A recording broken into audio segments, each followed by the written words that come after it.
But this week we have a very interesting news from Europe, and our dear friend Helmo Pape will give the details of it. It's a UBI related ECI campaign. It's okay. Helmo will tell all the details. Let's start. Okay.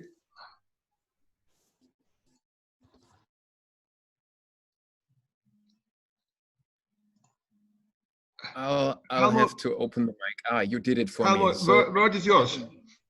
Would you like to make any presentation? I'll share the screen probably, but I think I can make a short overview via audio. So first of all, thanks for having me. It's very good to see that basic income is such a strong worldwide family. It's always pushing me to see your cheering faces. Great. So the great news Ali announced is that we registered a European Citizens Initiative successfully, finally. Big applause. On the 15th of May, we finally got it approved by the European Commission. And it was several months of a hassle because we wanted to push the European Commission to encourage the member states to implement a basic income. And the European Commission more or less answered, that's not in our task, so not in our domain. So we had to find a way that this proposal would fit into the European treaties.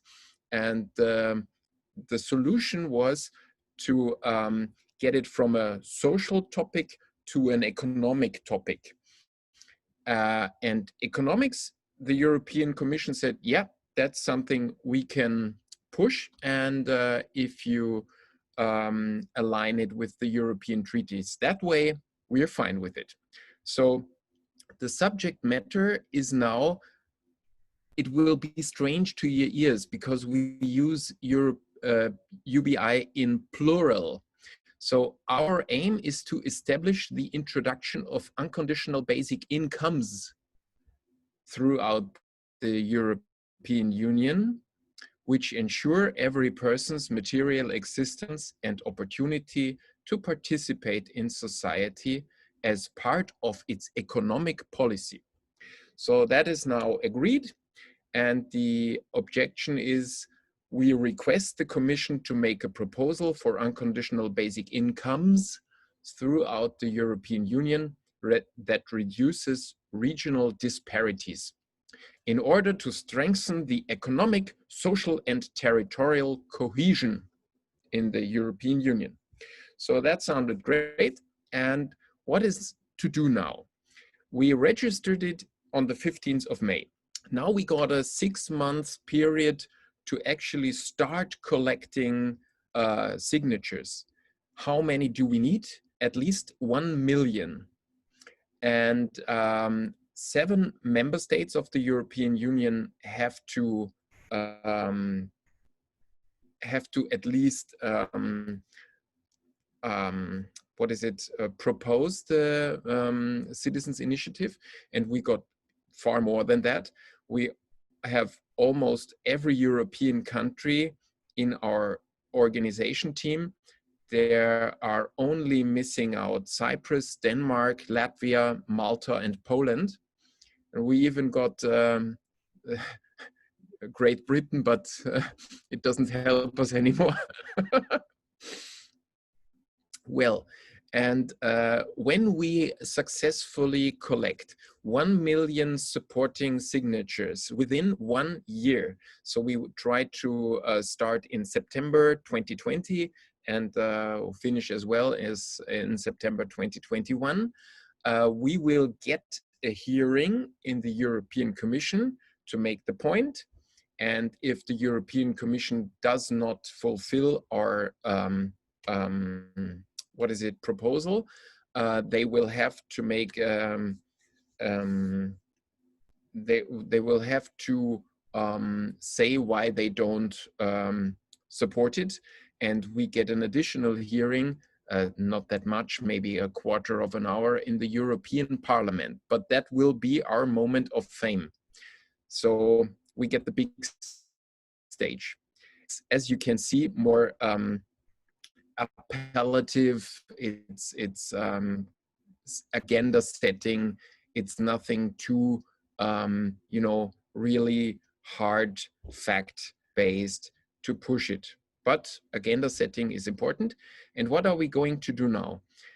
We have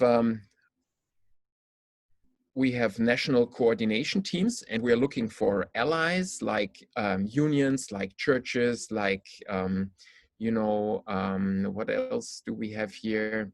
Charity businesses, political parties, of course, and broadcasters, and individual donors who want to support the idea. Celebrities, maybe, artists, scientists, amateur sports organizations, women empowerment movements, child care facilities. So these are potential allies where we try to reach, you know, multiplication of the idea. So that's about it so far as I can see. We're now also tackling the topic of funding, and we get big help from Germany. I'm pretty, most of you know the raffle meingrundeinkommen.de, which is pretty well known in Germany with 1 million supporters, or at least 1 million newsletter subscribers so far. So that would be the 1 million we need for the whole European Citizens Initiative. And they said they will raffle European basic incomes for us to raise funds for the campaign and raise awareness for the topic. So we're pretty well prepared already, but there's, of course, it's not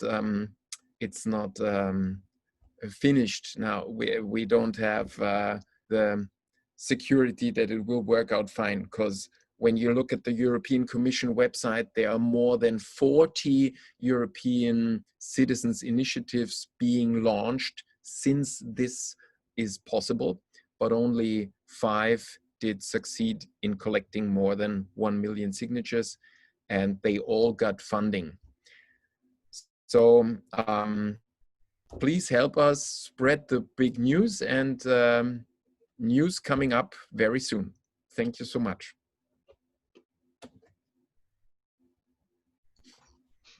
Thank you, Helmo. We have to congratulate you. I'm sure our friends would like to ask questions. Any friends who would like to ask questions or add something? If not, I would like to say a few things. But oh, Peter Knight. Peter, word is yours. Peter, I think you mute yourself. Okay, now it's okay. Now it's okay. I just placed in the chat information about a movement, EU-wide movement founded by Yaros Varoufakis, that is proposing a 2,000 euro emergency UBI. I know he's also in favor of UBI in general, so I think maybe it would be useful for you Europeans to see if you can link up with this DM25. Great, yeah, that's already a sub part of the political parties. We placed him with political parties. Good. Yeah, thank you, Peter. Gerda, would you like to add anything about this issue? I know that you are working on the same issue too. Yes, also, you know, I'm part of the team 25, and I've been following them for quite a long time. And they are going to have a seminar here in Iceland in September. I hope it will be the same week as we are having our celebration of our inner powers, our creativity, our UBI week. but it's going to be linked. We are going to link it heavily to that conference. And Yanis Varoufakis, our dear friend, he thinks that our prime minister, our left-green progressive wing prime minister, is a part of DEEM, which is a big misunderstanding. But it's a sad story, but okay. So she is hosting, she is kind of like you know how they say, she's the image of Jan Ofari's history as a minister of Greece, you know, because we all believed in her and we voted for left green, and here she is far to the right, and she is the host of this progressive internationals in September. So it's a farce, but anyway, that's also a good farce. Could land very well. But we are approaching DEEM 25. We are putting up a chapter here in Iceland of DEEM 25. I hope we will do it very quickly, so we become a part of this conference. Because I think that they are sincerely working in the same tempo as we are, and I see them. I see UBI and DEEM 25 as a family, as a very close related family, and we have to stick together because basic income is the basis of DEEM 25. It's not going to succeed without UBI. That's my very humble opinion. So, and I'm sure you agree with me. And if we get, for example, DEEM to all the broadcasters like DEEM and this kind of broadcasters, or to promote the BIV, which where we are going to put on the table all the initiatives and the power of production of people who are not listed on a salary list necessarily. They are not enlisted in the economy, but they are carrying the economy. So we are going to put the inside out of the core of every society. That's our week going to be. And we will trust DEEM 25 to DEEM TV to be a part of that. Thank you. So I hope that you guys will participate in that. Sorry, Ali. Oh, okay. I talked to. Yeah. Okay, thank you. Barb, I guess you were raising your hand. Dear Barb.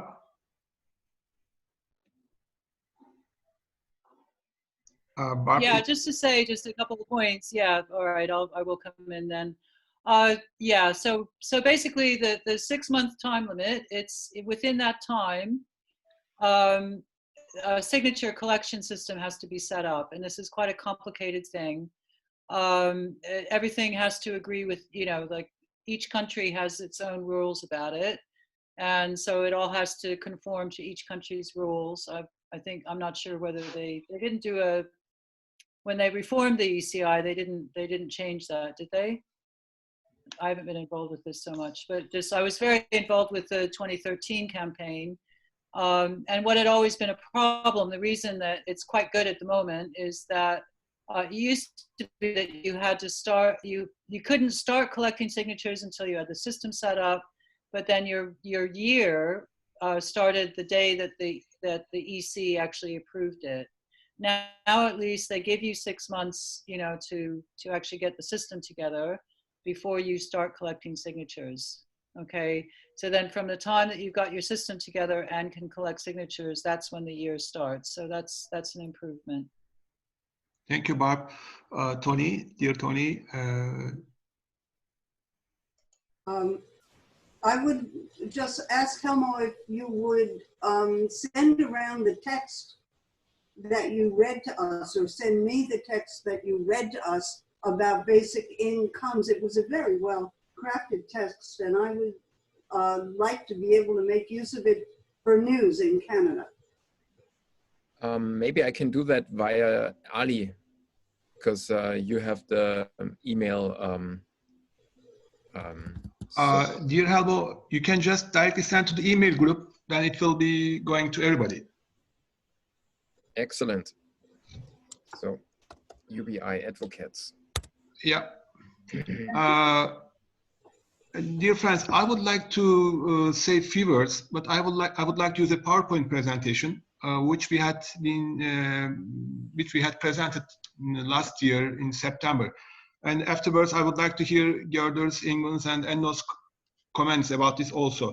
Let me put the presentation first.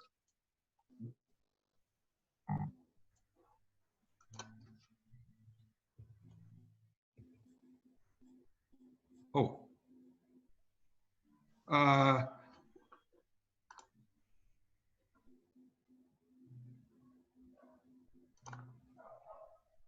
Okay, let me go over this. Okay, dear friends, this project, which dear Helmo mentioned about mentioned the details of it, is very interesting. It will be targeting 28 different countries at the same time, and the population-wise, it will be targeting 7% population of the whole world. It's very interesting and important also. But more interesting thing is, within these 28 countries, there are 24 different official languages, and also 60 other languages too. This means that this campaign will not affect only to this area. For example, the German-speaking, French-speaking, Spanish-speaking, Portuguese-speaking countries will also be affected from this project. And because of these 60 other languages, it will be it's effectively much more.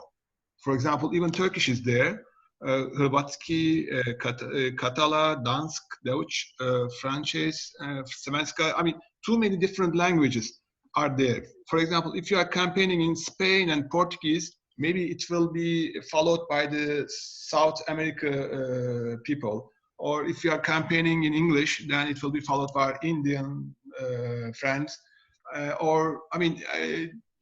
This many languages will be on the table. So I think it's very interesting. And also this area is very friendly with internet technologies. So they are in communication with the world much more than the other zones. Typical indicator is the Facebook use in these areas. About 50–60% of people are using Facebook. So this means that they are also using Twitter, Instagram, whatever. But my point is, this campaign will be targeting about 513 million people. But this includes UK also. I think UK is still in the game till the end of the year. But if you take out the UK population, then it's again 450 million people. So I think it will be the biggest campaign, biggest UBI-related effort from the population addressed, from the size of population addressed point of view. So my point is, all the world will be following this campaign, and there are a lot of programs, experimental studies, I mean, too many things all around the world. So their success is our success.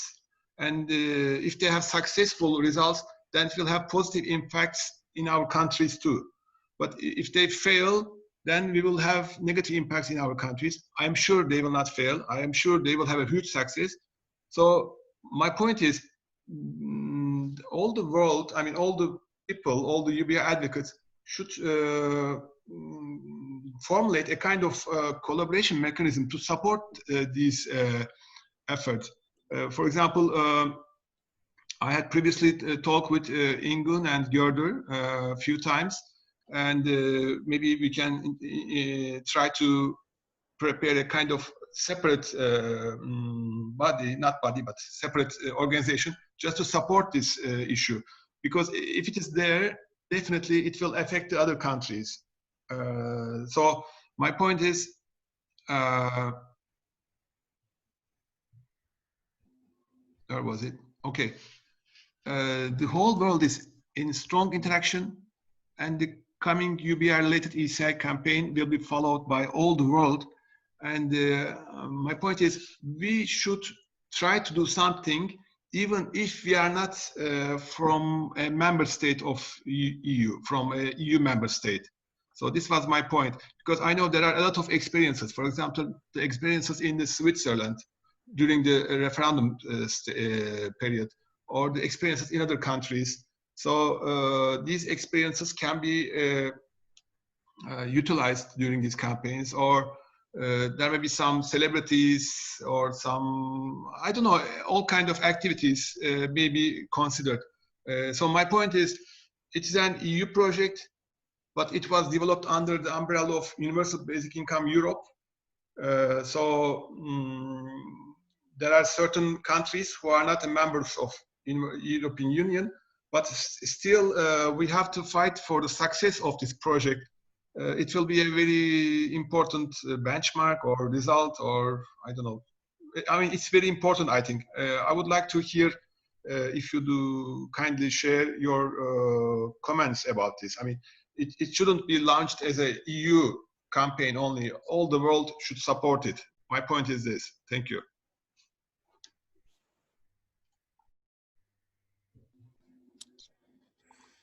Oh, I think. Can I just wanted to point out that DEEM, for example, that's a democracy in Europe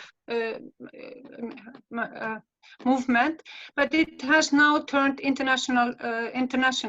So I think that we start now with this ECI, and use that same campaign as a frame for the rest of the world. And I totally agree with Ali to do that. And because, for example, UK doesn't stop to their Europeans, doesn't matter if they are in the EU or not. And we are all part of this world. So I think that we should develop this into an international project, just like Ali was saying. And we could do that, use the same framework.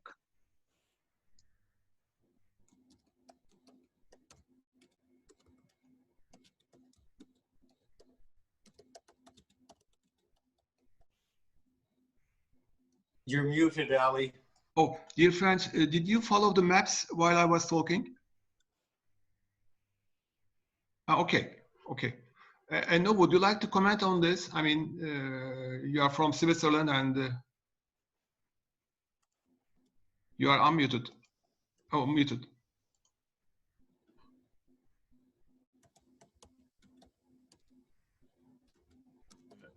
Hello, you hear me? Oh, Mark, while waiting, Endo is on the line. 1 second, Mark. Endo, excuse me, Mark. Yeah. Endo, we can hear you. Yeah, that's fine. Well, you know, Switzerland, that was people's initiative and a vote, and a public vote that was legally binding.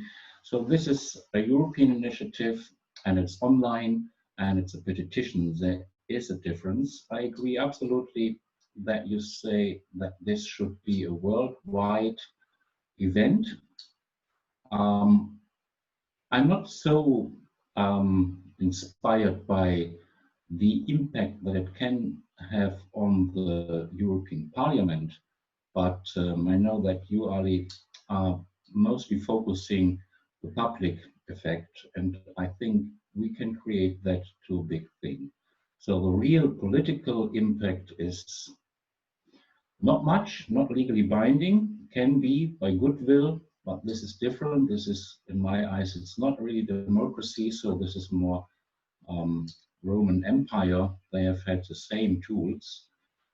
But if we can push it in a way that it becomes real public aware and attracts awareness in public, together with this hype of coronavirus and that the UBI is necessary, that can fit. And I agree absolutely with you, Ali, that it is always about public awareness and spreading the idea. Thank you, Endo. Mark? So one quick comment. Some years ago, I think it was in 2012 or 13, I don't remember, there was already an ECI in Europe. And many of us probably took part of it. I did take part in this. And I remember really how it happened. And in France, we lost a few months just to organize the thing. So I will really support what Barb just said. I mean, we really need to be aware and to be prepared to have everything organized so it is very efficient from the beginning. Because in France, we have lost probably 3 months or more, I don't know. So yes, we need to be prepared. Thank you, Mark. Ingun, would you like to add anything we had discussed with you before? Yeah, sure. Thank you so much for the great introduction, Helmo, and for the organizing, Ali. It's really great that this initiative is now being done and that we succeed in getting the ECI functioning. But I also know that it's really very, very much work to succeed with 1 million signatures.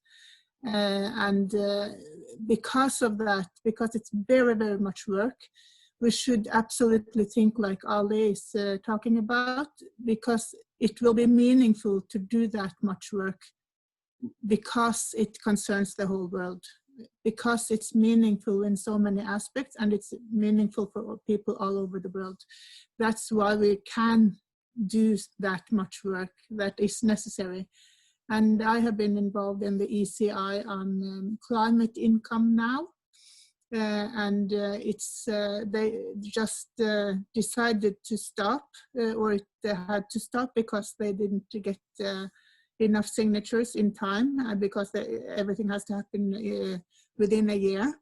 But still, it's not like that's a reason to think it's too hard. It's just a reason to learn from experience that others have done. As Helmo also mentioned, that so many ECIs don't succeed in getting 1 million signatures, and using all those resources on trying to succeed might be very tiring if we don't see the meaning of it in many, many aspects.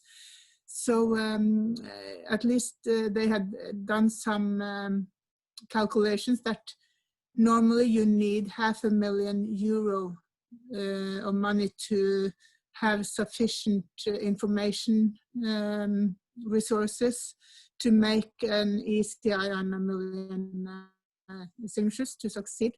And I don't think we got that kind of money.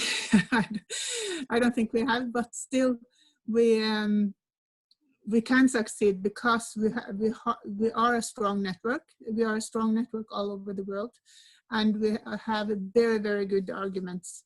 So the thing I feel that we should have a priority on before the starting date, and I really agree, the starting date should be the basic income week in September, and then we have 1 year from then.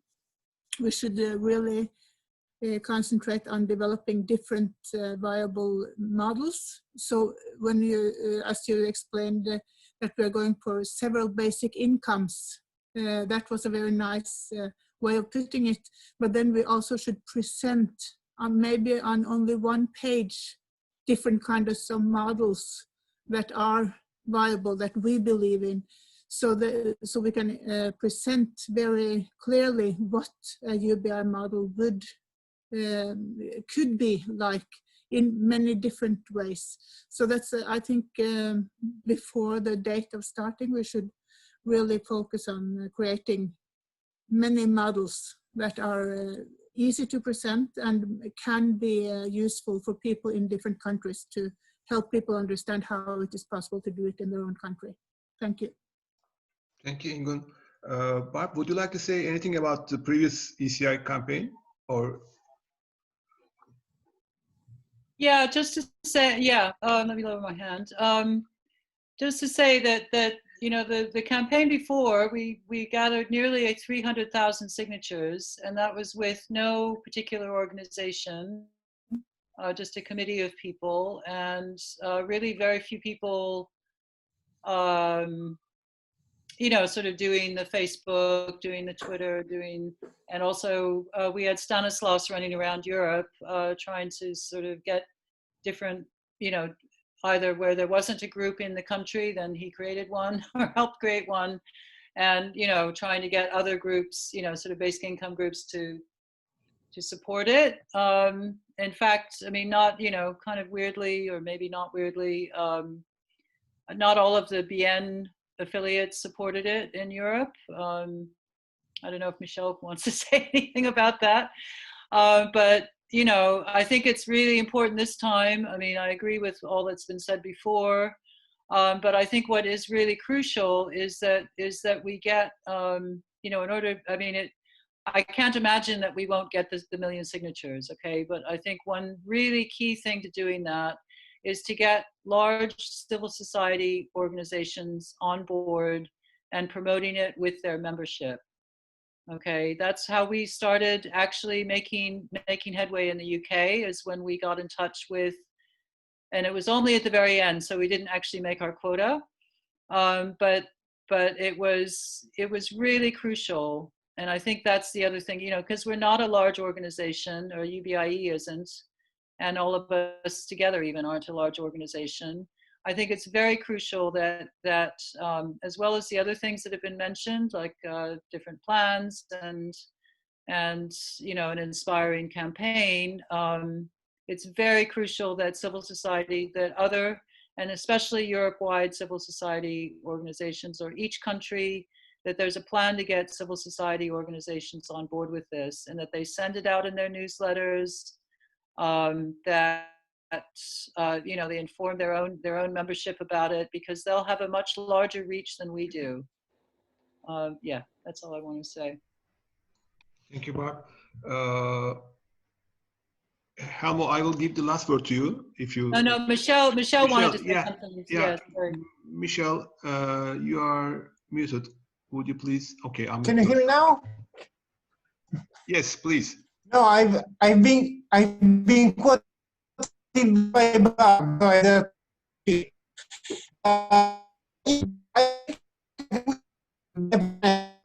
We all must be preparing advance. And in Italy, we went through the additional hardship that there is basically a very strong cultural resistance in general, from the population to the ideas of the basic income in the previous years. This is one problem. Then I would not the Italy affiliation was hostile to the project, but the real problem is that they were not very much people. They were very few people that didn't make much pressure together. Can you hear me now? Can you hear me? Yes, we do. Yes, we do. Okay.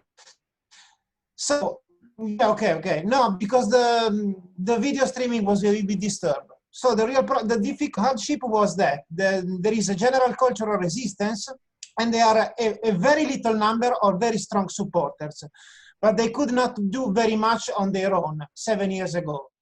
The good news on that is that the situation is rapidly changing. We have been hit by the pandemic the soonest and the hardest. And in the matter of a handful of weeks, the general sentiment of the population has changed.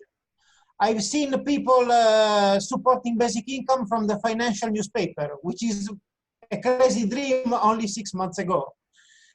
I've seen a lot of journalists supporting it. I've seen a lot of, and I've seen even a lot of politicians individually supporting it. Although they have translated this inconsistent basic income-like policy, they are getting closer to the end. They have just came out with an emergency income, but we're not there yet. But coming back to our ECI, the good news is that we are already working in advance by basically taking all the communication channels, newspapers, social media, etc., and try to converge them into a single consistent stream of communication. Journalists, activists are typically members of the same social network, of the same newsletters. So if a recent big news comes out or has to come out, they are all informed very quickly. So I am much more optimistic that this year in Italy the campaign will be much more successful. We have to start working now. In fact, we have been working in it since the very few weeks. I have working in the last weeks with a couple of social media managers that are very, very effective. And nobody knows the future, okay? But I'm quite optimistic that this year, that in 2020, the campaign which will turn out much more successful than it was in 2013. So that's my 2 cents. I hope I can come out soon with more exciting news on the politics, because the emergency income that was much anticipated turned out to be a very conditioned one. But I expect things to change. That basically, thank you. Thank you, Michelle. I see Ulrike. Ulrike, would you like to comment about this issue? You were in the Vienna meetings, I remember. We were together. Yes, of course. I'm as happy as everyone. And we in Germany are also working hard, of course, in preparation of the ICE. And we hope very much that we will succeed. And we will have meetings, well, tomorrow with a European group and next week with a German group. And we try to find allies, allies, yeah. And we have succeeded to find some. As Helmut said, mein Grundeinkommen, or there is a green network, and there are some other parties who who support the UBI, and they will help us collecting signatures. Thank you, Ulrike. I guess Valeria is with us. Valeria, I see your hand, dear Valeria. Yeah, we can hear you. Hello. Okay, you can see me as well, I believe. Yes. Hello, everyone. I have some interesting news from Slovenia as well. I would like just to repeat that in the first Corona law package was universal basic income introduced only for self-employed people.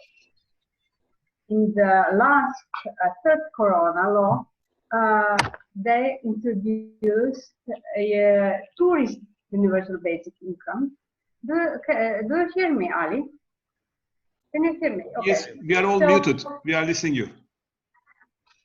Okay, so every adult member of society will receive 200 euros to spend it in a tourist organization around Slovenia. The major point is that they are using the word universal basic income for all sorts of things, but important is that they are learning how incredible, efficient way of delivering, redistributing money it is. So in that way, we are very happy. In the third Corona law, there's also the policy of shortening working week, what we also find very, very interesting. There is also very strong demand and loud demand from artists. They are asking for universal basic income for art, not for artists.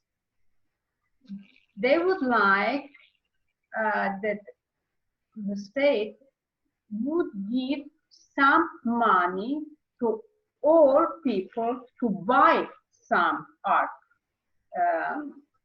I don't know, books or whatever, or going to the concert or buying music and so on. So they're using this approach where in a big step. Then I would like also to comment on this our future work about ECUBI.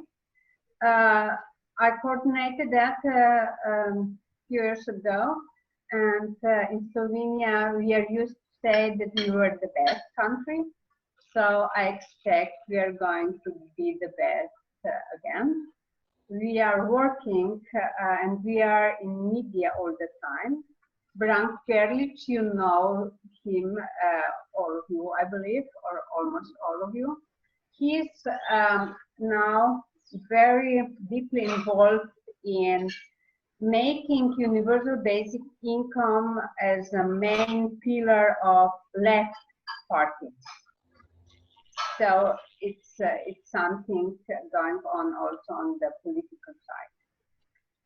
And I believe, well, that would be all. Thank you.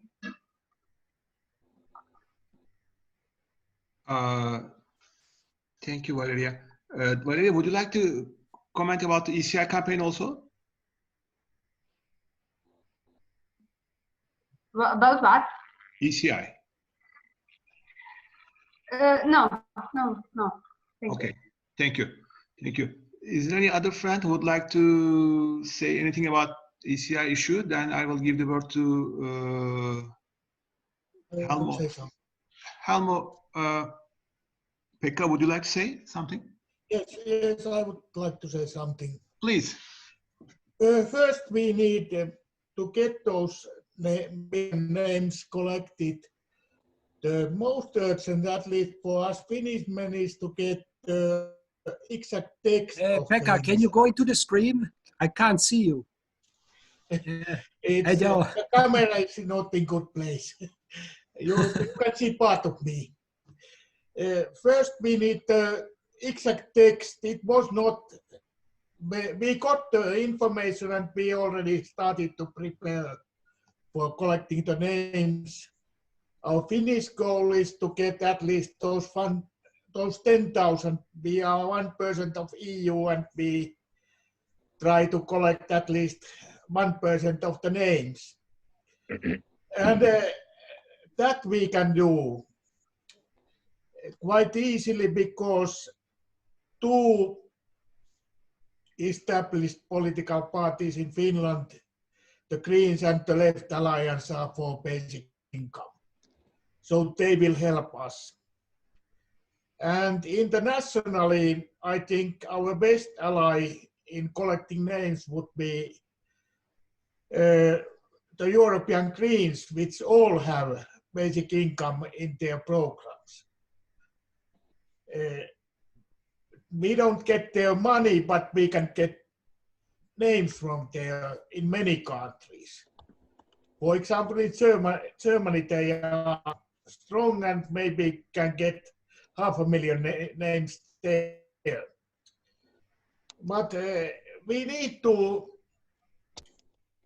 get everything ready for that name collection before we start. So what we need to do is to decide who does what, who makes the name collection tool, or is it provided by EU and so on. The technical thing together. I think what was good in the proposal we now have is there are many basic incomes. We in Finland can present our model, which is not exact, but we have quite a good idea what it would be. And in some other countries, they can similar way adapt to the local circumstances. That is good with the many basic incomes.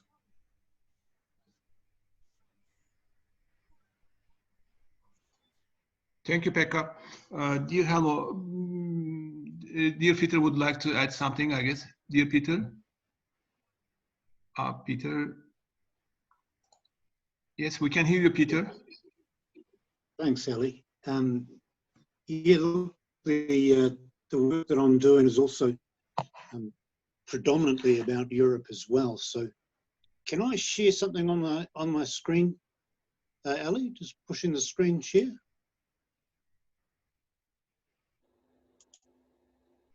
You enable that for me?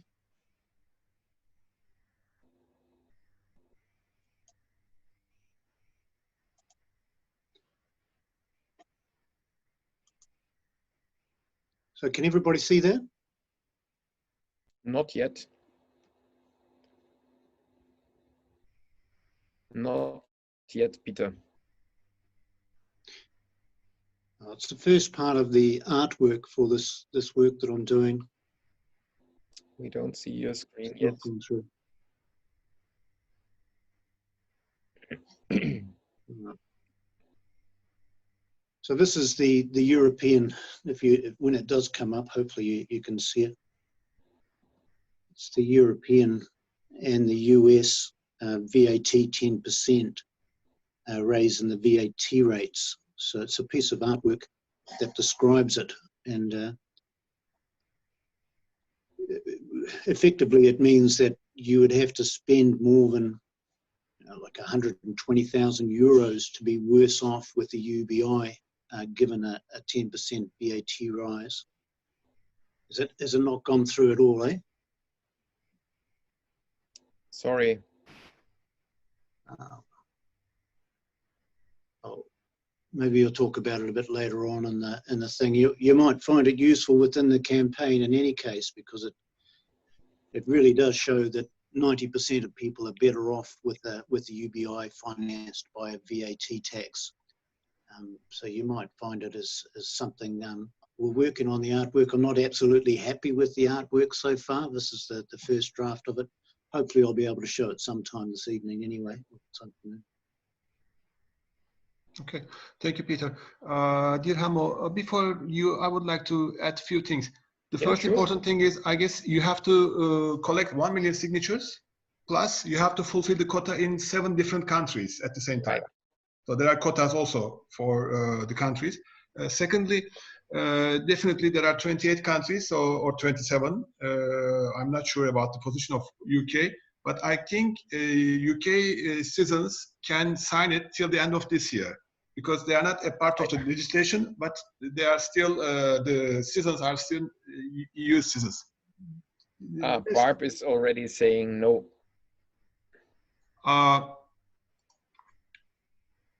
Okay, but we better keep in mind.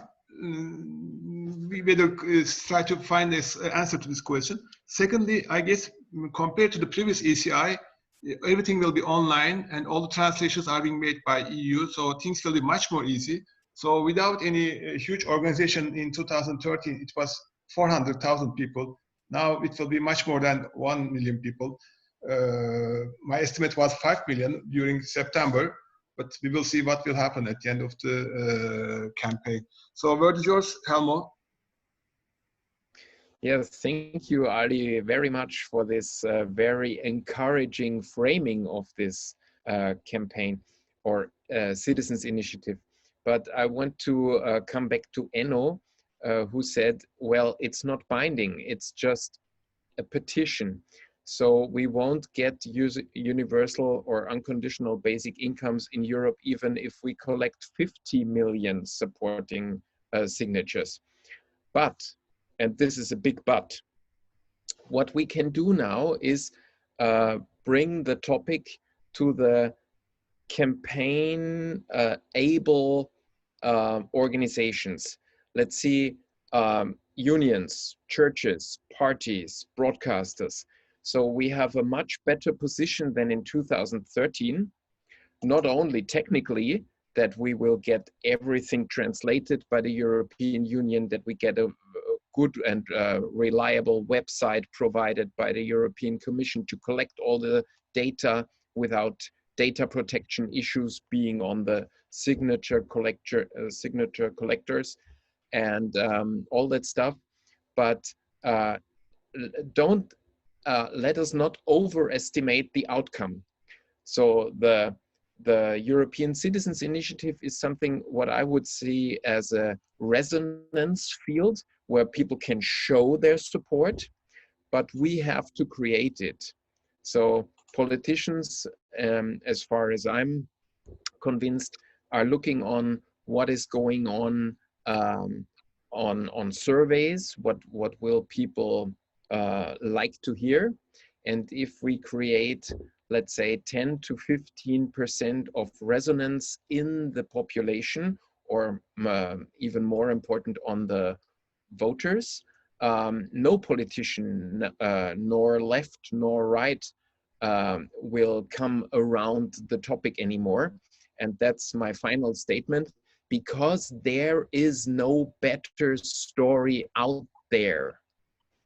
What politicians are providing us for solving the problems is more of the same. Growth, education, and getting all the foreigners out of the country. So that is not going to create wealth for everybody, and they know it.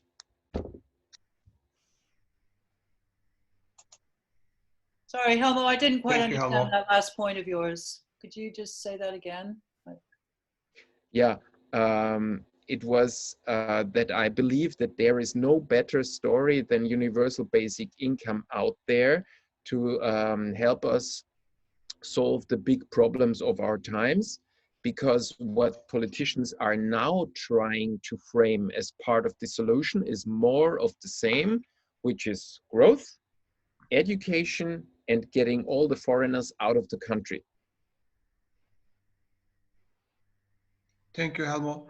I guess Michelle would like to add something. Michelle, did you? I just saw your hand. Yeah, just 10 seconds. I totally agree with what Helmut just said. And disappointed that is not stress enough. The Europe is currently suffering with a wave of nationalistic pulsions. And the universal basic income is an excellent cure for it. So those political movements who can find universal basic income hard to swallow for their voters could also tell them that it would be a cure for that. And that would probably make the idea much more agreeable to the general public. This is a point that in communication, in conference, I don't see stress enough, but we could raise it more. So I highly recommend that for what it's worth. That's it. That's just it. Thank you, Michelle. Valeria would like to add something, I guess. Dear Valeria? Hello again. I'm sorry. I would really like to point out the experience we are having in Slovenia. What happens when basic income idea is so all over the place in all parties? It's important to know what kind of basic income we would like to have. And it's important to have an idea of the best solution so you can judge afterwards how far the politicians are. Because what is happening is that they take the name and idea and just say, well, we gave you universal basic income. But to be prepared for that, it's very, very important. I mean, I don't know how much I have to stress this out. Thank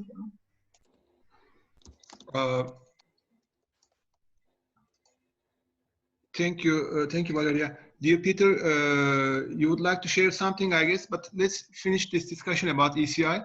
Is there any other friend who would like to say anything or contribute to our discussions regarding the ECI issue? None? Okay. We can continue. Oh, again. Okay. Peter, yours is in the screen now. You are sharing. Would you like to tell? Great. So, still trying to get the wording right. I've talked to Sam, the guy that's drawn this, has got some really beautiful artwork, and I'm trying to get him to incorporate his artwork rather than using this infographics. I want this split into two slides instead of one. There's too much information in there, I think. Really would like someone to help me work with this. Art is not my forte. So I've used a $ in here, 250 a week. It's really close to the amount for France and Germany in any case in euros. So it shows you 250 per week, which is $13,000 per year, with a VAT rise of 10%, which is what the calculation is. It's actually 8.2% for the European Union. that's all countries in the EU, can finance a basic income for their people's needs with an 8.2% VAT rise. 10% is enough to get rid of most income tax, but that's the pre-COVID numbers. So what that means to a person or an individual, how am I going to be affected? You would need to spend 10 times your basic income to be worse off. So if you're getting 30,000 UBI, you'd have to spend 130,000 on VAT goods in Europe to be worse off. I've got some a spreadsheet that shows what each of the, like a flat income tax, an increase in tax rates, and a GST or a VAT model, and where the break-even points for each of those are. So I can show that if you're interested in it. It took me a little while to work it all out. But there's 8 pictures that come after this one. So this would be the first one, and to me it needs to be the best one, because this picture here will be what you get on your Facebook page, and to me it's not inspiring to click on the thing to see the more information. The facts are good. I would say we'd have that in 2 different pictures, and then you'd get down to how it works with the donations. So the second part of it in the pink color there is a 1% donation from the EU, US and China of their basic income. So a cost of $2.50 a week means that the bottom 30 countries in the world, this is the ones with the least amount of GDP per capita. The EU, US and China alone would be enough to cover the UBI in those 30 countries. The others can afford $1 a day. So this is to me a way that every country can afford to do it. And I just wanted to say that if you did think income tax would get us there, there's another 40 countries. India can't do it with income tax. India can do it with VAT. So there's some big countries that can't do it with income tax. So if we're looking at an overall answer, VAT is the only one that works. But yeah, there's a lot of pictures. There's a description that shows the money going to the Global Wealth Fund with the United Nations, and them giving directly to people's bank accounts in Africa. So there's information that spells it all out. But this is the first one. I'm not happy about it, but where we are with the artwork, Sam's taken my concerns on board, and I really do want him to bring his beautiful artwork into the job. So that's where we are at the moment. Yeah, really appreciate anybody putting in some effort, especially in the art part of this, and eventually with sharing it on Facebook pages is where we'd need to go. Thanks, everyone. Thank you, Peter. Dear Helmo? Thank you very much, Peter. You know, I'm also a big fan of the value-added tax approach, and Enno, who's with us also, and we are even working with a university in Germany together to get more out of this approach. But I have a question. You have, of course, found out what the problem for a single nation or a single state would be if you go for a implementation of a basic income when you give it additionally to people. Let's say we would like to implement your idea in Austria. Would you agree that this should result in a modest, let's say, one-time 10% inflation? So price pickup, and then we have a new equilibrium. Is that right, or am I getting it wrong? Yeah, very, very important point as well. You know, there is discussion as to what would happen with inflation, given the additional demand you have from everybody having more money. And to me, in my point of view, absolutely, you're going to have inflation from people having more money and spending it. Supply and demand logically would say that that's going to be a case. VAT is deflationary. So the increase in the price is actually going to decrease the demand. So it's the only one that does that. It is the only deflationary funding model that we have. So it is actually an answer to the problem, not an extension of that same problem. It's actually it's an answer to it. So yeah, was there another part of that question I didn't get done? No, I'm fine with that. Thanks.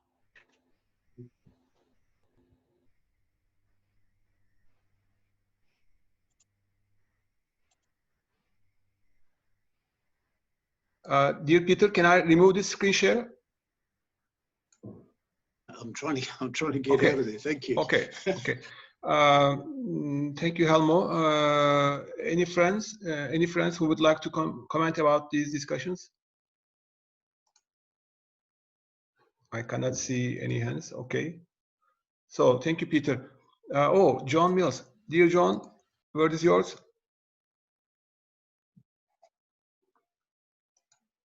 Those to the Google group, so we have a look at have a look at them, and if there's a possibility of contributing to you know, giving them a good format, that we could suggest it. John, we couldn't hear your first sentence, I guess. Would you please repeat? Oh, I'm sorry. Is there a way that you could share the slides on in the group, on the group email?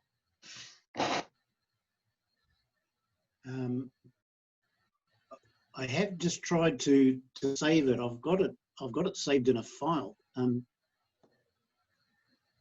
Can I just share a file on the Google email chain or not? Yes. It is. That is the only one we've got, and it's on the video now. So if you have the video, so I can't seem to be able to put it. I can't see how to put it in the chat. Can I link a file in the chat, Ali? Is that something that can happen? As far as I know, it's not possible. But where is it at the moment? In your computer or in a social media? It's in a Facebook page. Where is it? Yeah, it's in both. It's in my email, and I've now just saved it to my computer. Okay, so you can email you that one. You can forward this email to the UBI -advocates@googlegroups.com. Nice. Yep, I'll do that. Okay. Yep. Thank you. Thank you. Dear friends, let's continue with the working groups. Oh, Mark, you would like to say something? Dear Mark? Just one little thing. I would just like to support what Valeria just said. I mean, if we want to have success in our own countries with the politicians, we really need to do our homework. I mean, we need to be able to present figures, to present money flows, to present tax issues. We need to present all that. I mean, we need to master those things. What I just saw here from Peter, I mean, I don't recognize the figures I know in France, so I don't understand this. So I mean, really, you need to work maybe harder on this. I think I support fully what Valeria just said. We need to work on the figures. We need that. I think we should not just go out and say, hey, we have an idea. We must give money to everybody. Yeah, fine. Okay, we need to master the figures. How much? Where does the money come from? Bloody hell. We need to know. I mean, we need politicians. These guys have huge problems to solve every day. See, if you just say, hey, we have an idea, we give money to everybody, it will be fine. It's not serious, I say it. So really, we need to work more on the figures. And I think we should have some sessions dedicated to figures in each country and to understand how it works. We need to work on that. Thank you, Mark. I have some questions to you, but maybe after Sheila. Dear Sheila?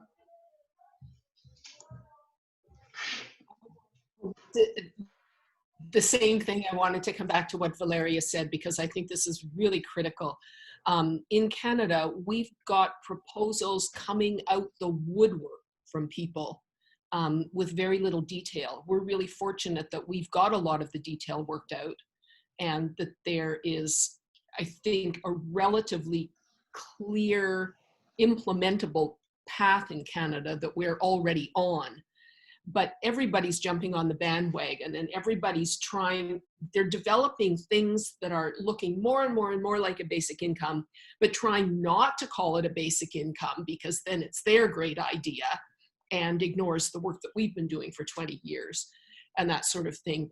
But I mean, this is the moment, and we know that we're not going to get perfect. But while COVID-19 is here and people are, you know, scrambling for the solution, and I agree with Helmo, like, there's no better story out there. Nobody has an alternative. And I think, you know, short of Canada joining the EU, which might be a longer process, you know, like, I think we're very close to getting something done in this country. Thank you, Sheila. Helmo, would you like to say anything? Okay. I would like to say one thing about this issue. Dear Mark, and dear Sheila, and dear Valeria, the problem in Turkey is we have difficulties with the politicians. They mostly do not know what universal basic income is, or what kind of touch it will make to the people and also to the society. Instead, they take it like distributing money to a certain group of people. So at the moment, we are not mentioning any figures, no financial figures, but we insist on discussing the principles. So instead of raising any financial figure, we say, okay, first we should agree on the principles. That's why we have another methodology, but maybe this is our local problem, but this is the case in Turkey. No, because without the principles, who can await different proposals? I mean, the figures. Sometimes we are reading something in the newspapers, but when we go to the details, we don't see anything, so it's meaningless. Dear Mark, would you like to say? Yeah, I would like to say that each country has gone their own path on this question. I mean, each country has got their history. We debate in many countries, more or less. Probably in Turkey it is different, but what we have experienced in France. I mean, in France, we're speaking about that for 30 years already. So the question is very well known in France, with many stupid things being said everywhere, of course. But I mean, next Monday we have a meeting with 45 deputies in the parliament. So I have a meeting, 1 hour meeting, to explain all the details. And this guy will ask very complex technical questions about the tax system in France. And of course, we have this very technical discussions with these guys, because they are aware that there's a demand in the society at large in France for this kind of solution. And now they want to work on the details. They want the details now. So, and I think in most countries, maybe not most, but in many countries, where the same situation in Canada is this case. Sure, in Scotland is the case. I mean, in this country, we're already quite advanced in the discussion with the politicians. We need to master the details and give figures, and credible figures, not dreams, real figures. Mark, thank you. Any other friend who would like to contribute? What happened?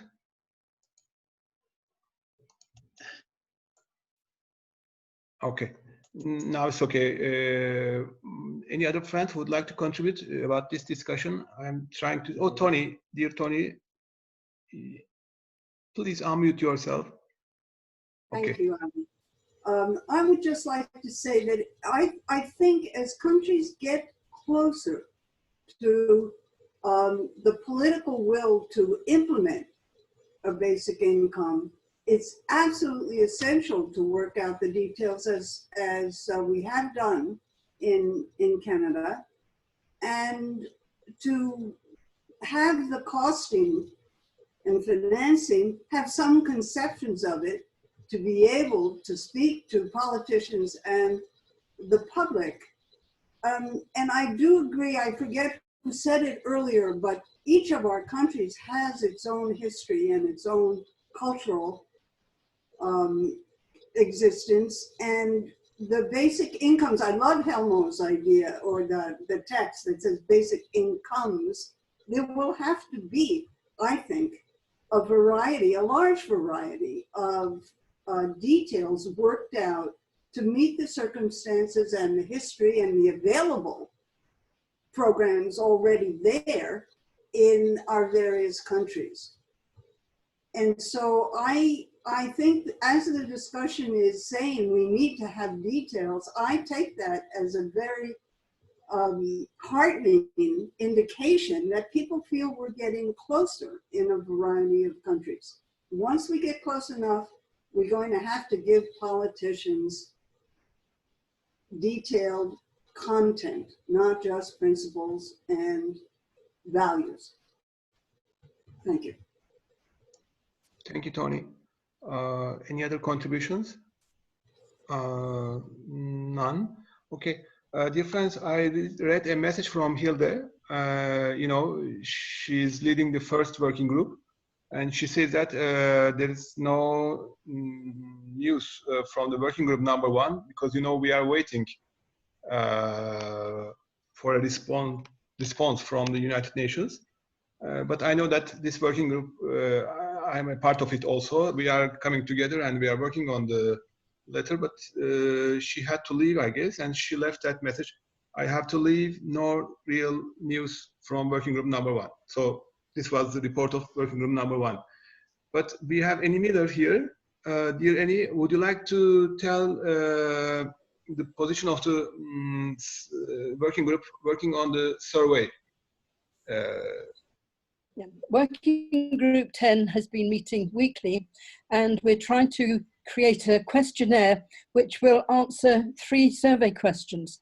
One is about what economic measures have been introduced by politicians and governments as a response to COVID-19, and to find out whether they claim that they're basic income and whether they really are. So that's part of the questionnaire. A second question looks at the social services available in each country, because obviously what's available will affect whether the basic income proposal actually meets people's needs. And thirdly, we have a section of the survey, the questionnaire, which looks at the movements within each country and asks how well they're getting on together and whether they are getting support, whether the COVID pandemic has been negative on their movement or whether it's been positive.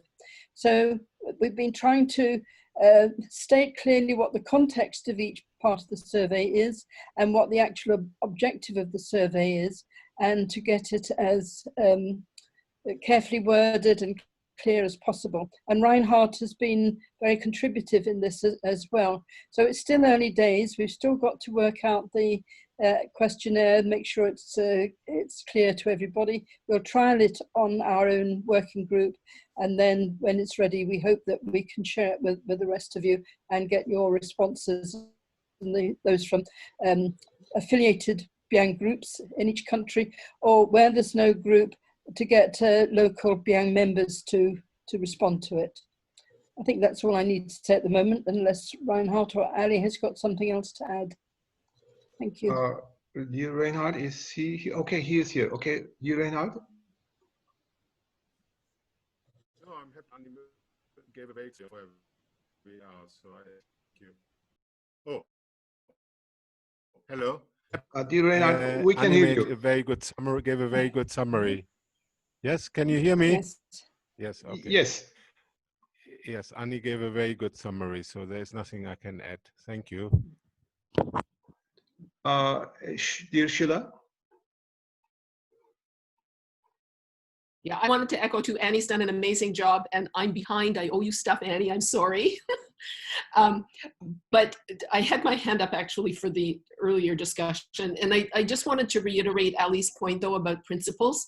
I'm actually one of those people who used to work inside government and trying to take the recommendations that people put forward and do something with them. And every time somebody wants to change things or do it a bit differently, you do have to go back to the principles every time and you say, is this going to meet the basic principle, or have you gone sideways somewhere? So, you know, the details matter, but clearly having set out principles helps guide governments in areas where we're not going to be at the table anymore. Thank you, Sheila. Any other friends who would like to? Barb, you are just okay. So I cannot see any hands. Thank you, Annie. I couldn't contribute during the last meeting, but I am receiving the emails. Thank you very much. But I would like to say a few things about the other part of the survey regarding the opinion survey. It is still not finalized. We are still discussing. Maybe we will have the final version this week. But let me show you the existing draft.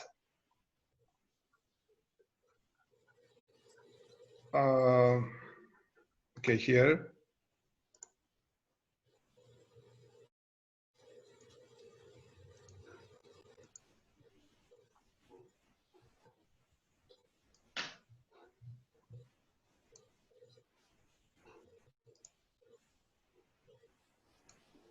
Oh, there is an error code. I don't know, but let me put to the text box.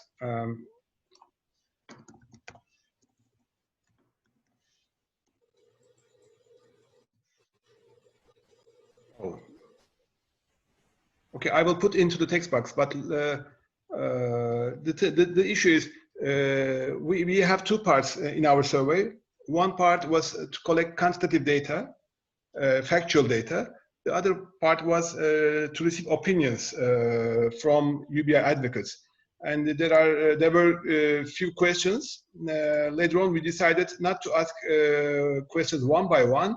We said, okay, we better list the questions at the beginning and then try to receive an opinion sentence or opinion paragraph from the UBI advocates.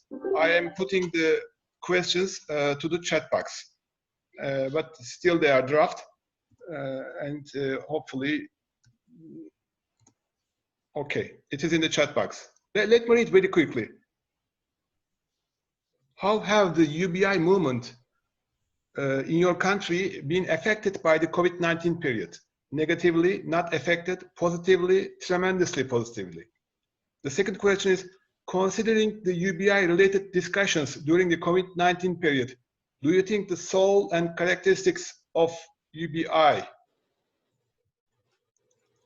are in danger? This was the second question. Third question is, do you think politicians and political parties are interested in UBI concept, which will lead to emancipation of the people? So this was the next question. And the following question is, what is your opinion regarding whether the politicians and political parties has an adequate understanding of UBI? Another question is, do you think some politicians are trying to denigrate the concept of UBI? Another one is UBI moving forward or backward or completely in contradiction? And of course, the last question is, what evidences are there for these perceptions? We are raising these questions, but we would like to receive a sentence or a paragraph from our dear friends. That this is still draft.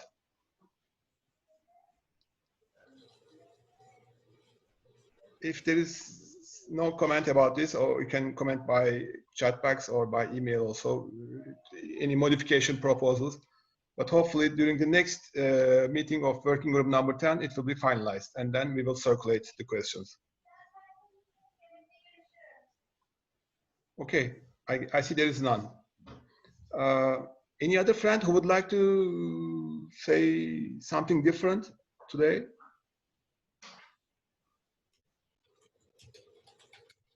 I'm trying to see who didn't say anything today. Willem? Willem, would you like to say anything?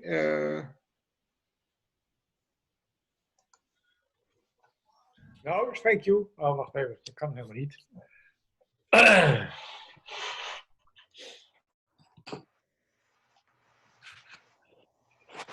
Even kijken, stop. Wie doet dat? Even kijken. Mute.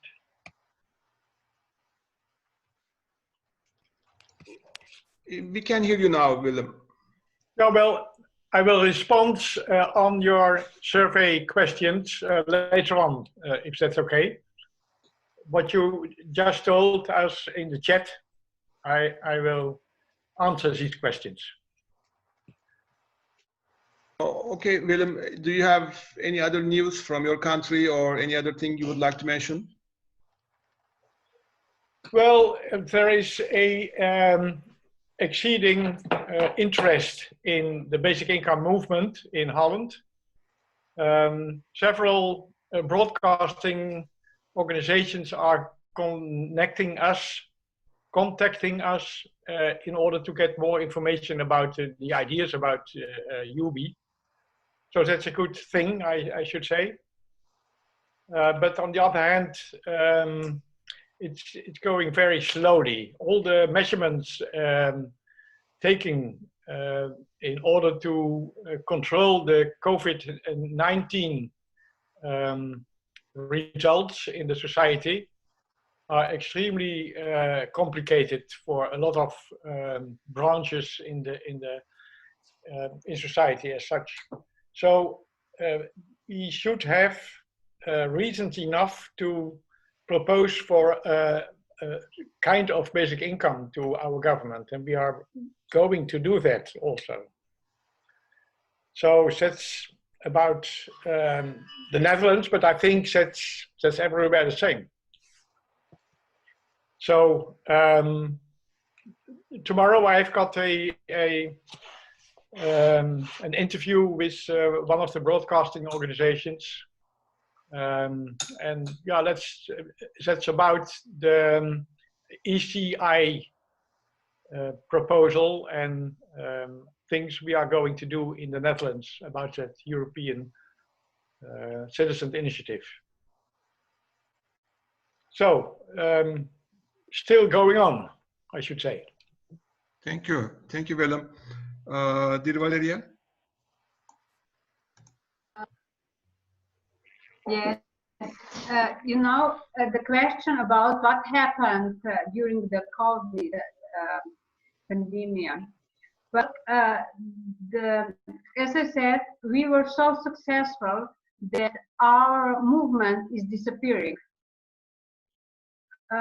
People in our network feel that we succeeded, and they are going back to their, I don't know, secondary interest, like feminists going back to the feminists, poverty activists going back to them.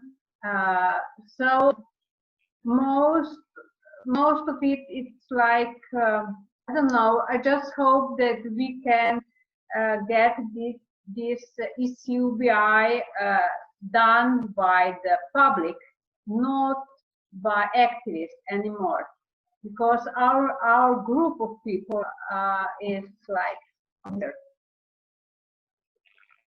paradox of success.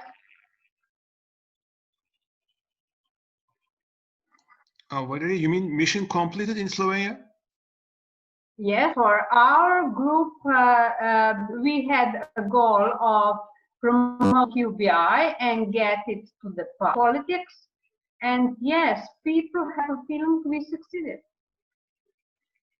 The end of story. Okay, interesting. Peter? Yeah, I can't speak. Thanks, Ali. Yeah, I just wanted. I've been trying to get my my screens to work properly here when everybody was talking about the financing part of it and having our stories right when we talk to governments. Can I screen share, or is it too much? Have I taken too much time already today? I can show you quite quickly. Your decision, please do, please do. Can you allow me to screen You share are screen again, Ali? You are co-host. You should be. No, I've had to go back in. It locked up everything, so at the moment I can't share. But that's Peter 2. So you have 2 accounts. Yep. Screen share on Peter 2. Okay. Okay. Both are co-host.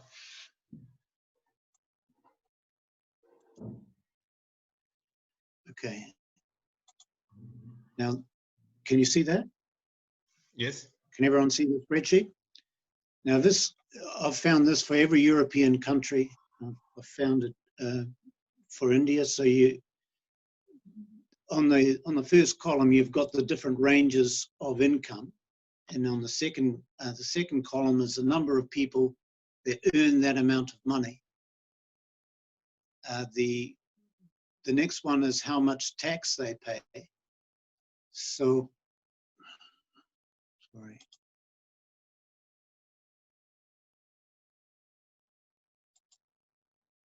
And then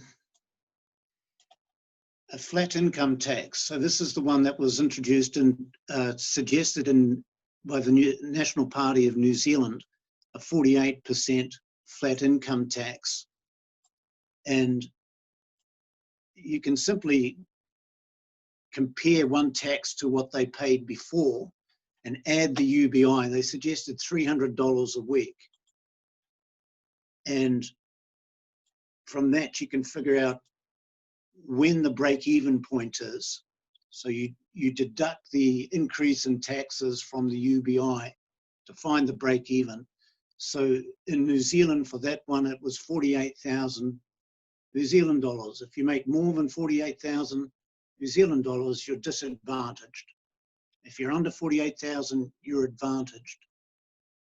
So it gives you an idea. So the New Zealand Treasury really treated this very badly, because anyone on a low income would be taxed 50% from having done that.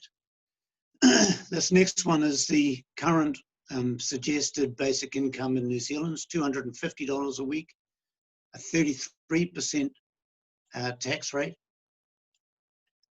It's a very interesting one because the top tax rate currently is 33%, so no one's paying any additional income tax. So they're doing it from wealth tax and other items. The all tax example is if you increase every tax rate by the same amount, by the same percentage, your 14,000 would go from 10.5 up to 22%. So this is for a fiscally neutral policy. If you do that and find out where the break-even point's at 69,000, so I can categorically say that increasing the tax rates by the same percentage means more people are better off than on a flat income tax. Now, that's what the results of the modelling has shown. When I did the surveys, had the answers back, 20% of people were better off if you did it in an increased tax rates rather than a flat income tax rate. The VAT one,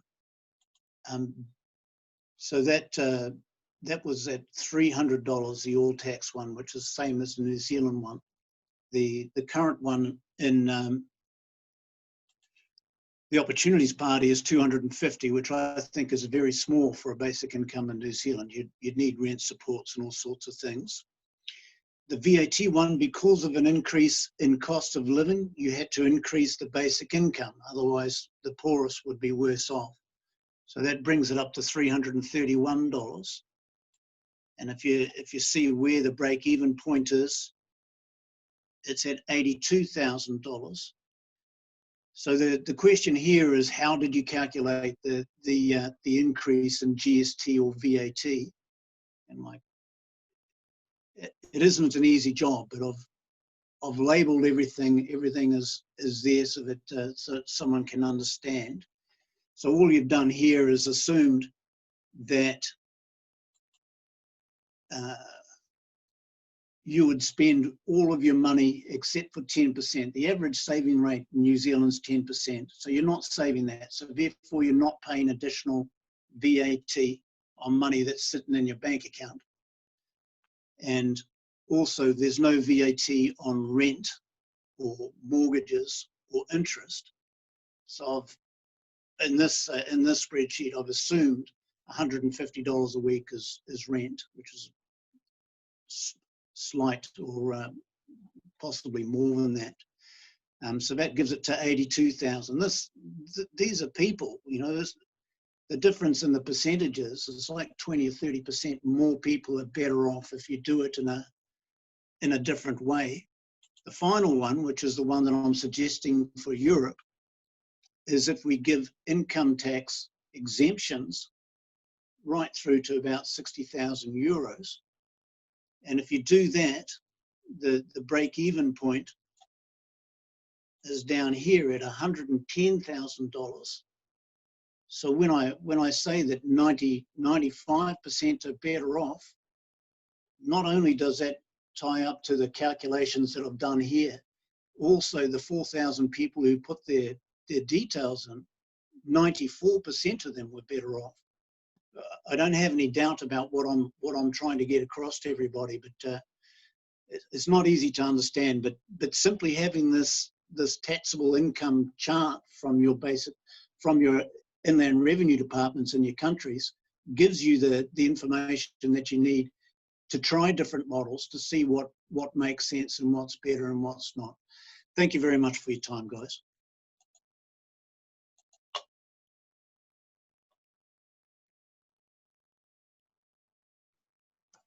Thank you, Peter. Dear Eric.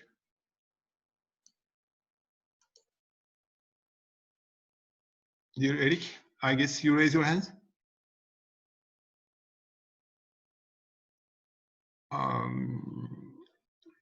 You should unmute yourself. Okay. Yes. Okay. Can you hear me? Yes, can you please. hear me? Okay. Yeah. Hello to everybody.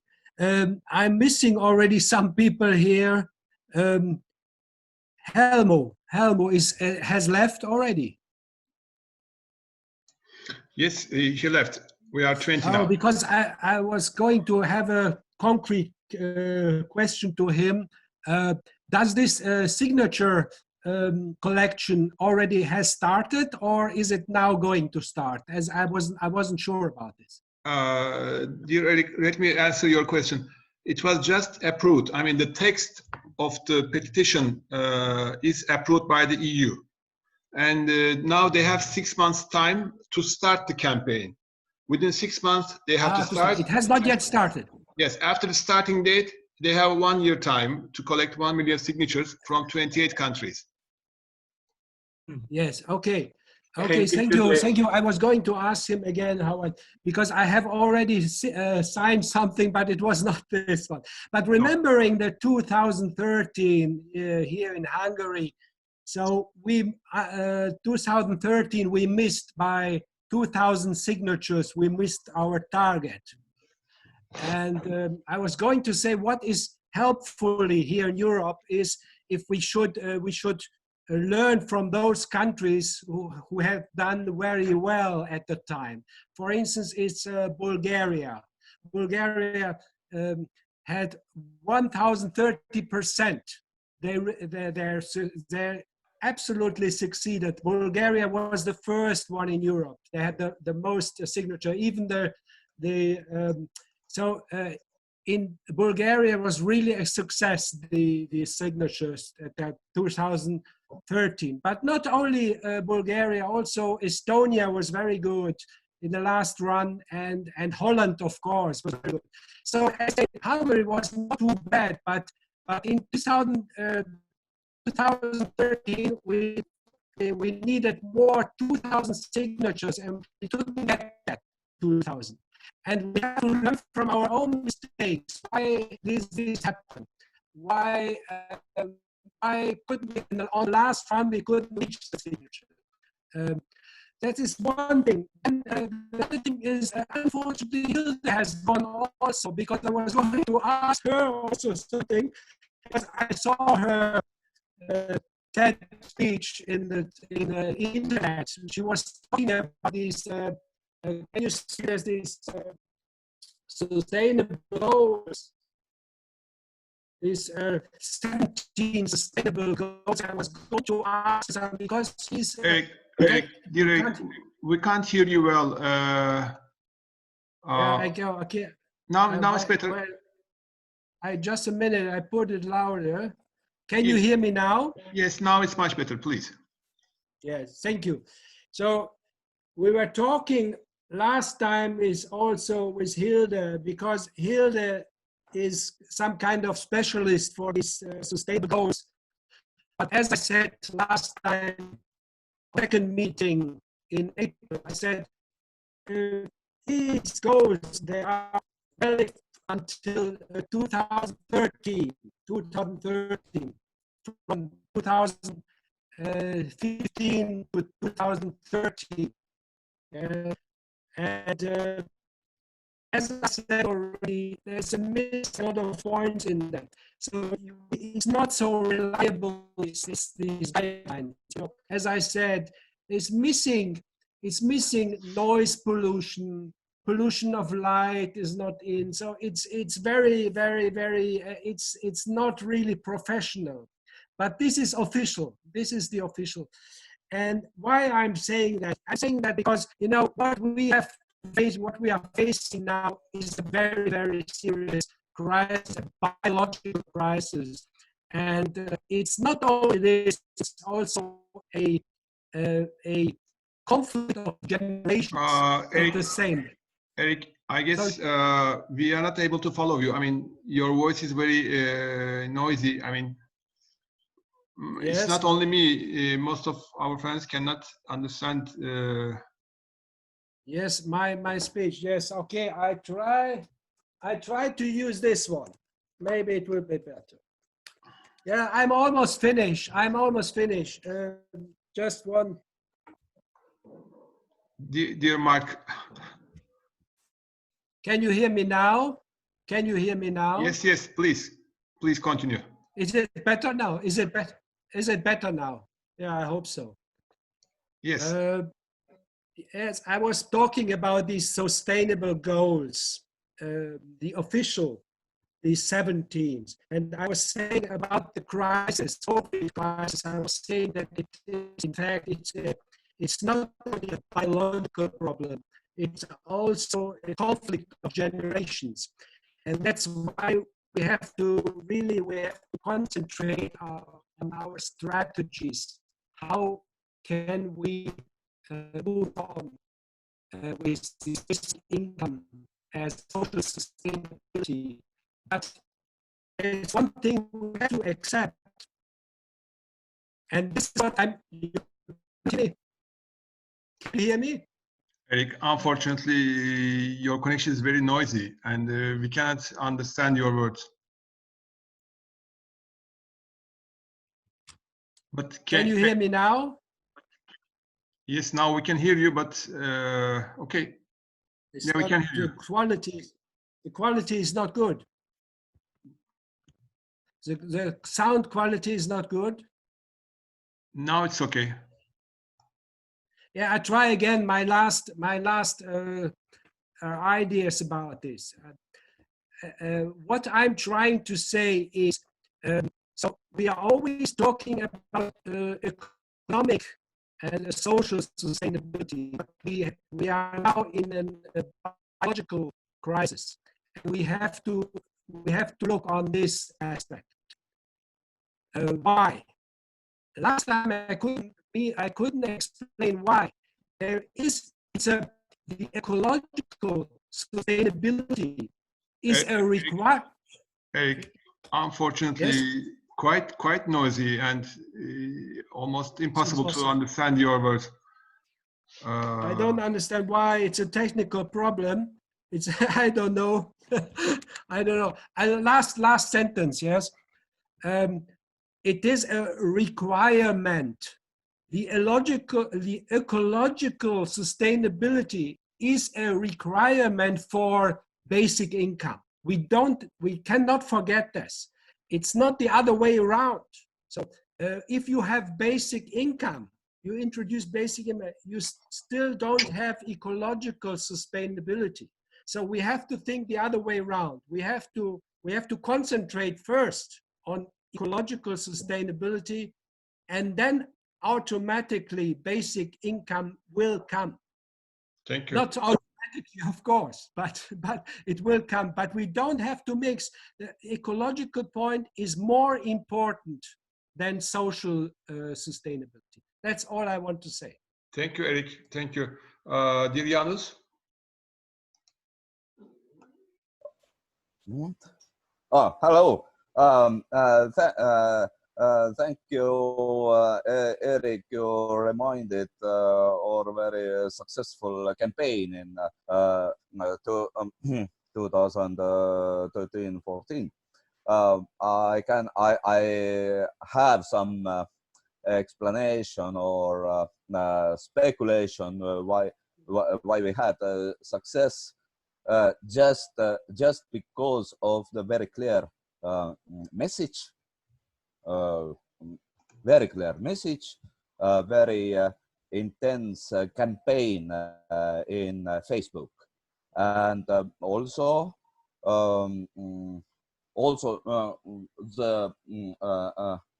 as we had money for advertising in Facebook.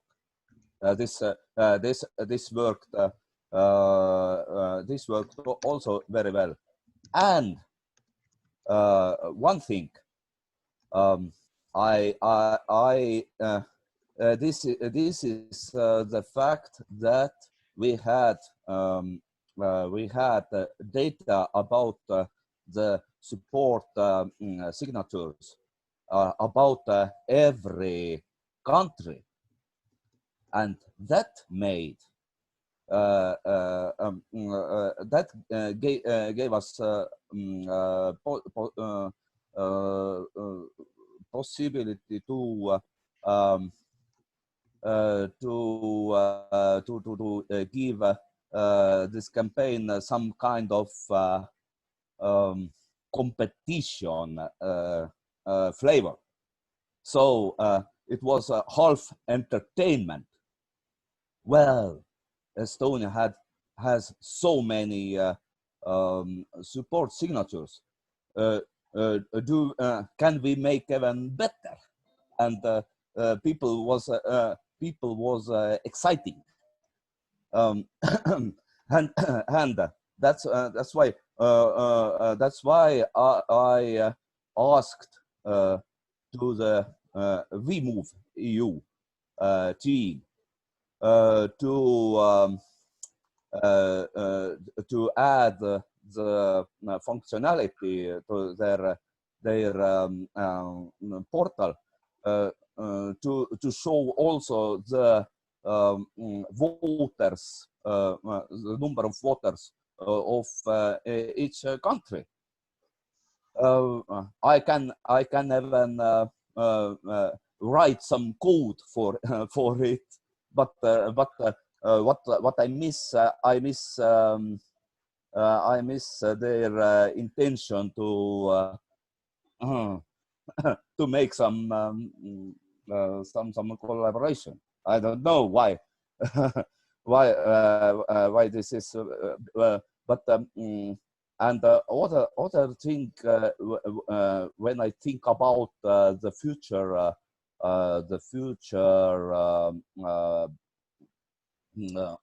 campaign, ECI, we have we have almost 200,000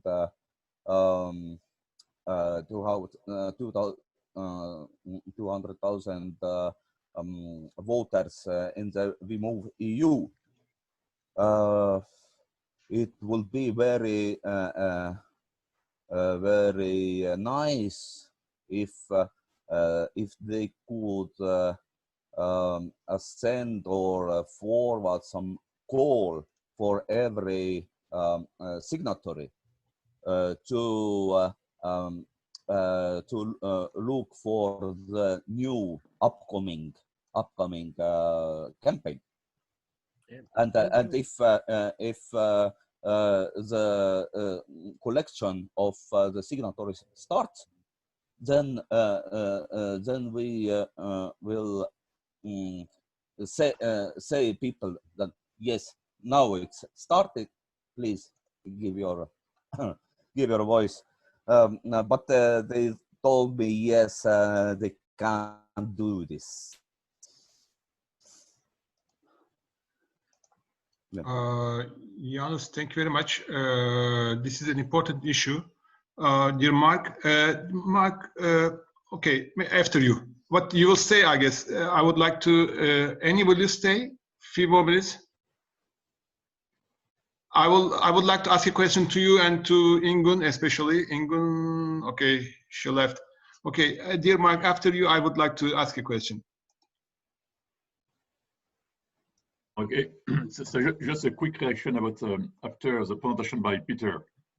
So you show us Excel spreadsheet with some calculation with a different scenario. Okay, I think what you do for Australia is certainly very, very useful, and I have no idea and no comments on what you do for Australia. But I think that we should be very careful that each country has a different situation. All our countries are different. And I think that we must work in each country to propose something which is really appropriate in terms of finance and amount and everything. And I will not comment the amount that you propose for Australia. This amount will not be a good one for France. It will not work. But okay, you have this amount for Australia, that's fair, that's okay. But I will not comment what you do. And I think that in all our countries, we should have our own projects, our own rationale, our own financing, and we stick to that. And we try not to comment what the other colleagues do in other countries. I mean, it should be, I think, a wise way to do it. Thank you. Thank you, Mark. I would like to say something. Very nice that you are here. Unfortunately, Ingun, Gerder, and Enno is not with us, but I had talked to them previously. Dear friends, I would like to put the presentation once again. The one regarding the ECI. Where was it? I'm trying to find it.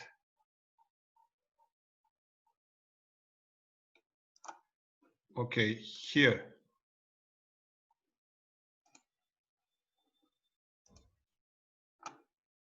Is it in the screen?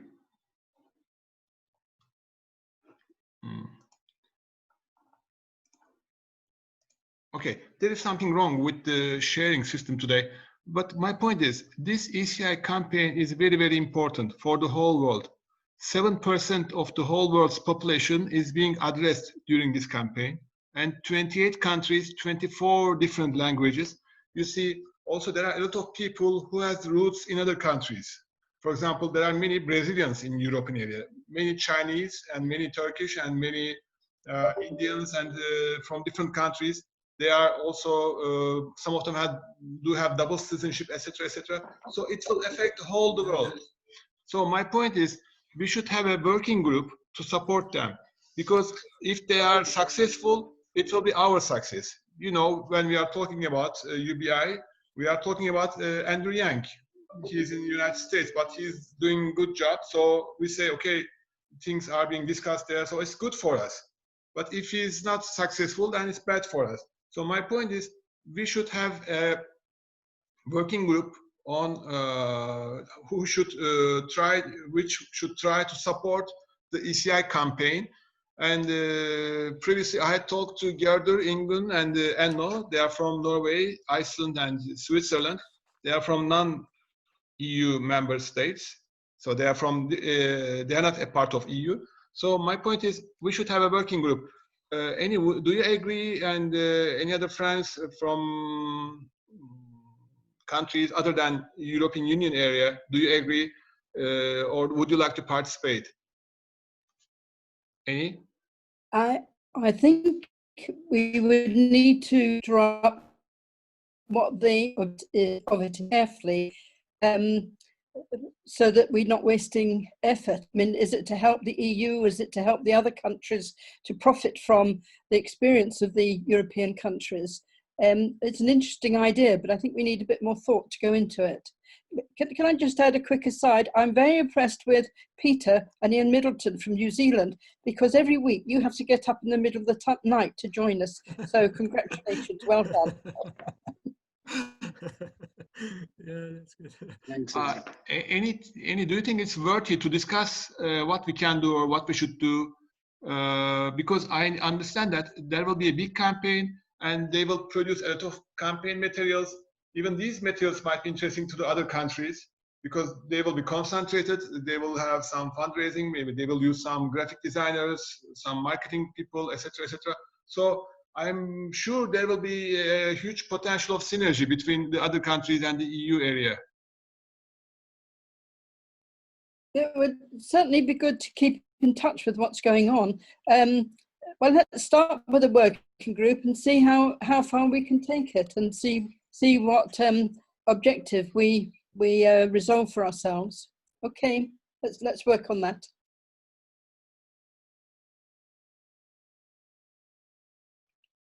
You're muted, Ali. Oh, Eric, you're unmuted.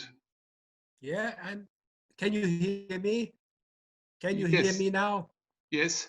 Yeah, I hope so, because we had some technical problems today. I hope it's better now.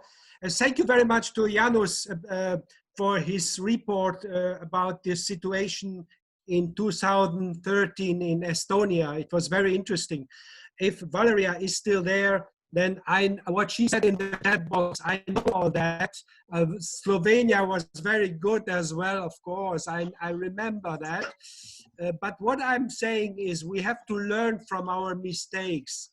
What we haven't done so well, now we have to repair this. Can you hear me now? Can you hear me now? Yes. Yes.